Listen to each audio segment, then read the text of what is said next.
장르는 단 하나. 장르가 머니. 안녕하세요. 장르가 머니 앵커 권혁수입니다. 네, 여러분 안녕하세요. 한 주 쉬고 돌아왔습니다. 장르가머니 아나운서 김하은입니다. 오늘도 저희를 이끌어주시는 든든한 경제 선생님 두 분 소개해드립니다. 부릉부릉 오늘은 어디로 시동을 걸어주실까요? 박시동 평론가님 안녕하세요. 네, 안녕하세요. 경제를 쉽게 설명해드리는 박시동입니다. 자, 그리고 오랜만에 뵈서 더 반가운 얼굴. 제 슈카 친구들의 알상무 오동석 팀장님 오늘 오셨습니다. 안녕하세요. 안녕하십니까. 슈카 친구들 알렉스입니다. 네, 하은 아나운서 돌아오길 간절히 기다렸습니다. 그렇게 보고 싶으셨나요? 네, 너무 보고 싶었어요. 왜냐면요, 오늘이 장르가 머니 50회째가 되는 날입니다. 와! 저희 시작할 때부터 함께해 주신 박시동 평론가님 그리고 알상무님까지 함께 모시고 축하할 수 있어서 너무너무 아름다운 아침이에요. 아니 뭐 저희가 처음에 이제 공약했던 네, 하런 버핏 어떻게 되셨습니까? 혁수로 되셨어요? 아직 안 됐습니다. 뭐 그 목표는 아직 못 이뤘지만 네. 벌써 1주년을 넘어서 50회를 맞이했습니다. 자, 앞으로 100번, 1000번 만나도 늘 새롭고 다채로운 매력이 넘치는 장르가 머니가 되도록 노력하겠습니다. 자, 그럼 오늘 더 힘차게 시작해 보겠습니다. 본격적인 토크에 앞서서 빼놓을 수 없는 코너죠. 자, 평론가님, 부릉부릉 시동 이슈. 네, 오늘의 시동 이슈는요. 유류 가격 상한제입니다. 지금 뭐 이란 전쟁 때문에 유가가 굉장히 불안해요. 난리입니다, 네, 난리. 폭등과 폭락을 막 지금 왔다 갔다 하고 있습니다. 네. 경유값과 휘발유 가격이 2,000원 선까지 올라가면서 택배라든지 트럭같이 운송업에 종사하시는 분들은 바로 경제의 직격탄을 지금 맞는 상황이고요. 그럴 수밖에 없죠. 농민이나 어민들한테도 피해가 돼요. 하우스에도 난방료라든지 이런 게 많이 들어가거든요. 네. 그래서 사실 이제 실물 경제에 지금 굉장히 이제 먹구름을 들이고 있는 상황이다 이렇게 볼 수가 있겠습니다. 이렇게 기름값이 갑자기 폭등할 때 정부가 나서서 최고 가격을 딱 정하는 제도, 이게 유류 가격 상한제인데요. 네. 단기간에 급등된 물가를 조금 조절하고요. 소비자 부담을 좀 누르고 물가 안정을 키우기 위한 그런 제도가 되겠는데요. 이 제도가 부작용이 없는 것은 아니에요. 아, 부작용이 있습니까? 예, 예를 들어서 가격이 갑자기 상한이 딱 막혀버리면 네. 파는 사람들 입장에서는 마진이 적게 되겠죠. 예. 또는 어쩌면 역마진이 생길 수도 있어요. 그러면 에이, 이참에 그럼 나는 공급을 안 할래라고 해서 오히려 공급이 확 줄어버리는 수가 생길 수도 있고요.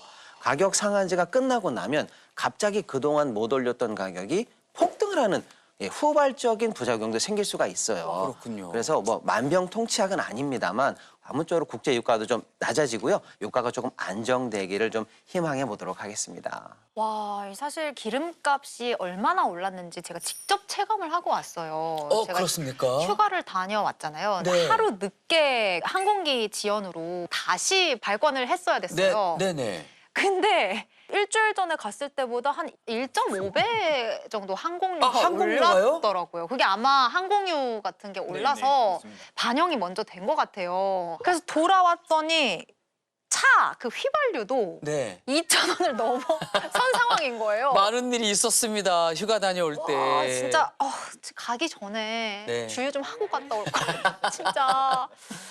정말 이번 정부 조치들이 유가 폭등세에 좀 제동을 걸 수 있으면 좋을 것 같은데 그게 또 부작용으로 이어지지 않고 좀 잘 해결이 됐으면 좋겠습니다.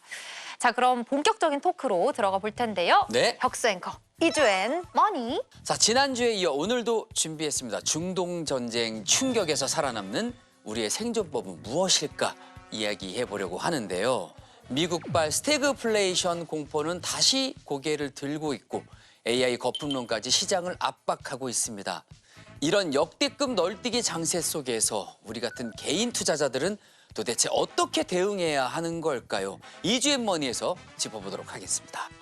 빨간불을 좀 보나 했는데 말입니다. 아주 파란 세상이 왔었습니다. 네, 이 기름값뿐만이 아니라 지금 주식도 걱정이 너무 커요. 아니, 알상무님 도대체 얼마나 지금 국내외 증시 상황이 널뛰고 있는 건지 또 좀 자세히 좀 알려주세요. 그 전쟁 때문에 원유가 좀 막히면 아시아 쪽이 좀 취약하거든요. 국내 시장은 연초에 그러니까 지난주 굉장히 많이 하락했고 네. 이번 주는 좀 변동성이 줄어들고 있는 모양입니다. 최근에는 좀 올라가는 쪽으로, 그러니까 반등세로. 네, 낙폭이 너무 커서 좀 상승하고 있긴 한데 문제는 하락폭의 이제 50% 이상은 못 올라가고 있고요. 네네. 그래서 조금 충격은 있습니다. 기억해 보시면 1, 2월에는 절대로 하락하지 않고 이대로 7천까지 갈 것 같다라는 분위기가 있었는데 네. 지금은 그렇진 않고요. 되게 비관적인 분은 4천까지 보시는 분도 있어요. 코스피 기준으로. 지금이 한 5,500, 5,600 정도인데 다시 4천으로 가라앉을 것이다. 그런 뷰도 있습니다. 저는 오히려 다행이라고 생각하는 게 좀 경계심을 가지고 주식시장이 상승하는 게 더 좋거든요. 그러니까 일방적으로 상승할 거라는 뷰는 조금 위험합니다. 이번에 좀 저희가 경험한 거죠. 네. 그래서 저는 오히려 올해 전체적으로 보면 우리나라 주식시장이 더 건강하게 상승할 수 있는 분위기가 형성됐다고 생각하는데 어쨌든 여전히 좀 불안감은 남아 있습니다.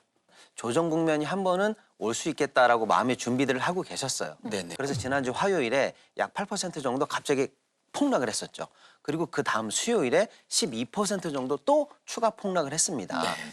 그리고 그 다음 목요일에 9% 정도 다시 급등을 했습니다. 결론적으로는 한 번도 조정을 제대로 거치지 않았던 증시가 한 10% 정도 건강한 조정을 이참에 겪었다라고 조금 약이 됐다라고 생각을 하시고 나머지 이제 10%의 폭락과 폭등을 겪고 있는 것을 요거를 최근에 일어났던 전쟁 변동성 정도라고 보시면 크게 공포심을 가질 정도는 아니다. 이렇게 좀 보셔도 될 것 같습니다. 위안이 좀 되고 있는데요. 네. 문제는 전쟁 말고도 다른 악재들이 또 있다는 거예요. 지금부터 또 그 얘기를 하나씩 해볼 텐데요. 자, 먼저 얼마 전에 미국의 2월 고용 지표가 발표가 되면서 주가가 또 크게 한번 흔들렸습니다. 평론가님, 얼마나 충격적이었나요? 네, 사실은 이런 지표가 나올 때 절대값이 높냐 낮냐도 중요하지만 미리 예상한 거에 부합하느냐 이게 사실은 더 중요하거든요. 예. 그래서 이번에 미국 2월 고용 지표를 시장에서는 대략 뭐 한 4만에서 5만 정도 증가하지 않겠어? 이렇게 생각을 했었는데요. 실제 발표된 수치는 마이너스 9만이 넘었습니다. 그러면 예상치에 비하면 거의 14만 명 정도의 고용치에 오차가 생긴 거잖아요. 네네네. 그러면 이게 어떤 문제로 이어지냐면요. 지금 안 그래도 이란 전쟁 때문에 기름값이 올라간다라는 게 늘 걱정 아니겠습니까? 그래서 유가가 올라가 그러면 물가가 올라가겠네. 그 상황에서 고용이 안 좋아? 그럼 경기가 침체되는 건가? 물가는 올라가는데 오히려 경기는 나빠지는 스태그플레이션이죠. 그래서 이러다가 정말로 경제계에서 가장 걱정하는 스태그플레이션이라는 정말로 고치기 힘든 병이 오는 거 아닌가라고 하는 우려가 점점 고개를 들고 있는 상황입니다. 최악 중에 최악이라고 하는 그 스태그플레이션이 찾아올 수도 있다는 얘기잖아요, 상무님. 네. 사실 이 미국 스태그플레이션이 오면은 세계 경제가 휘청인다라고 볼 수 있잖아요. 네네. 그럼 분명히 글로벌 증시에도 영향이 미쳐질 텐데 어떤 영향이 오게 되는 겁니까? 미국 시장에 대한 경기 우려가 커지면서 경기가 꺾이는데 인플레이션이 올라가는 스태그플레이션이라는 저희가 생각도 않았던 그런 국면이 지금 예상되고 있으면 시장에서는 이제 조정을 하죠. 가격에 대한 기대값을 조정합니다. 네. 그럼 주식시장이 AI 기대감이라든가 또는 반도체 호황이라든가 이런 것 때문에 올라가고 있었지만 그러면 경기가 안 좋아지는 건가? 라는 생각이 들면 주식시장이 전반적으로 진들릴 가능성이 있습니다. 그래서 지금 요즘에 미국 시장 보면 급락은 없어도 조금씩 이렇게 계속 하락하고 S&P 500은 있어요. 하락하거든요. 그게 미국 시장은 그걸 반영하고 있는 거죠. 우리나라 시장은 그거를 지금 거기에 이제 신경 쓸 여유가 없는 거죠. 원유가 안 들어온다고? 네. 그러면서 12%씩 빠지는 거죠. 워낙 이쪽 이슈가 크다 보니까 신경을 못 쓰고 있는데 시간이 지나면 영향을 또 받을 수밖에 없겠네요. 저 미국 형님들이 이제 몸살이 나서 들어 누우시면 저희는 굉장히 힘들어지는 거예요. 입장이. 그래서 투자해야 되고. 그렇군요. 그리고 제가 또 하나 걱정이 되는 건 또다시 AI 거품론이 스물스물 올라오고 있더라고요. 저 아래서 올라오고 있습니다. 제가 그동안 장르 가문이 몇 번 나와서 항상 AI에 대해서 제가 경고를 좀 했지 않습니까? 맞습니다. 이게 이제 되게 어렵다. 되려면 시간이 굉장히 많이 걸린다. 심지어 이제 되도 문제다. 네. 이번에는 되도 문제다가 터진 거예요. 요즘에 터진 문제는 AI가 너무 잘 돼서 뭐 문서 작성해주고 심지어는 영상 만들어주고 이런 것들을 AI가 대체할 수 있게 돼버리는 게 아닌가? 마치 저희가 예전에 MP3 네. 플레이어가 있었지만 스마트폰 나오고서는 MP3 플레이어가 필요가 없잖아요. 예. 그렇죠. 그 디지털 카메라도 마찬가지고. 예. 그러다 보니까 그럼 이 회사들이 망하는 건가라는 우려가 들어서 주가를 봤더니 이미 빠져 있습니다. 그런데 또 하나는 이 친구들이 돈이 많지 않은데 자산이 없어요. 이 친구들은 공장이 있는 게 아니고 프로그램만 있거든요. 네네. 그래서 돈을 누가 빌려줬지?라고 보니까 사무신용이라고 은행이 아니고 그러니까 돈을 땡겨서 네네. 대출해준 친구들이 있는 겁니다. 그런데 이 회사가 망하면 소프트웨어 회사가 망하면 담보가 없어서 그냥 그럼 제로가 됩니다. 얼마 전에는 전 세계 가장 큰 자산운용사인 블랙록이 예. 만든 이 사모신용 네. 펀드도 환매를 제한했습니다. 이제 그러면 업체에 대출해준 모든 금융기관들이 불안해지잖아요. 예. 네. 거기에 은행도 있는 겁니다.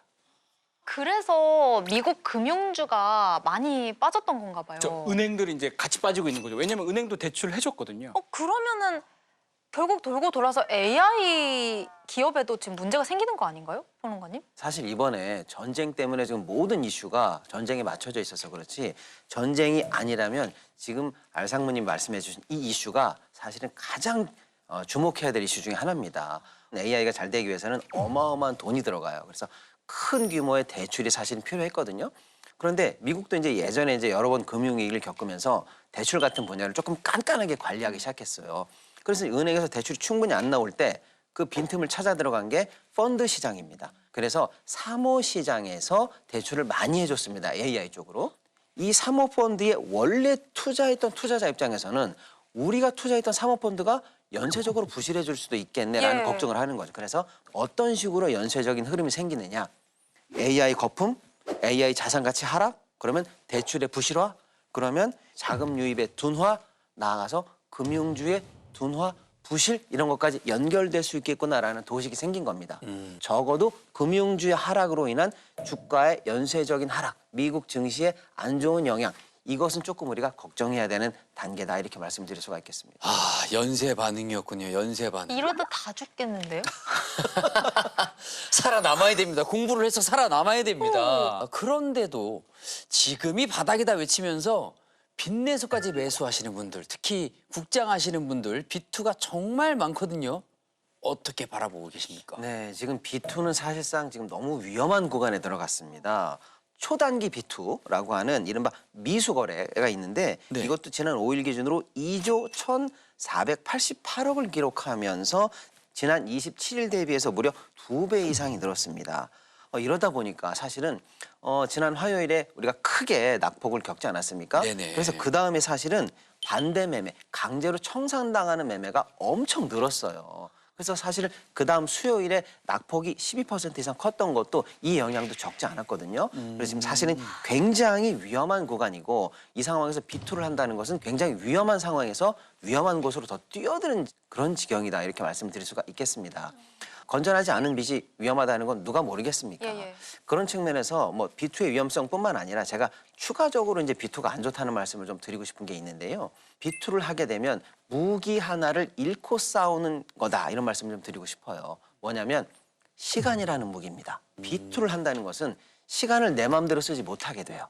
지난 화요일에 한번 폭락이 나왔죠? 네, 수요일에 또 폭락이 나왔습니다. 예. 맞습니다. 목요일에 급반등했어요.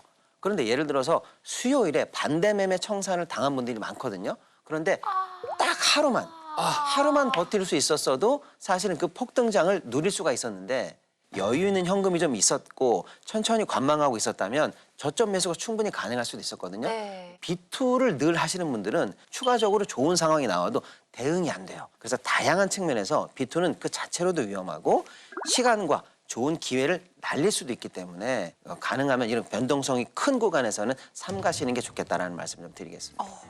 자, 일단은 B2는 일단 꿈도 꾸지 마시고 네. 차분하게 마음을 좀 먹고 좀 살펴봐야 될 것 같은데 네. 그럼 빚은 안 내고 내가 가지고 있는 현금이 있다면 이걸로 좀 공격적으로 매수하는 건 어떨까 싶거든요. 살 때는 맞는 것 같습니다. 문제는 이제 변동성이 뭐랄까 이제 자라보고 놀란 가슴이 있는 거죠. 그걸 안고 있는데 소뚜껑이 몇 번 왔다 갔다 할 수 있습니다. 네네네. 또 놀래가지고 아이고. 또 이제 비투하신 분들이 강제 청산을 당할 수 있거든요. 네네. 거기 휩쓸릴 수도 있으니까 제 생각에는 여유 현금이 있으시더라도 나눠서 100만 원 살 걸 30만 원, 33만 원씩 나눠서 3번을 사시는 게 좋지 않을까라고 생각합니다. 너무 공격적으로는 하지 말아라.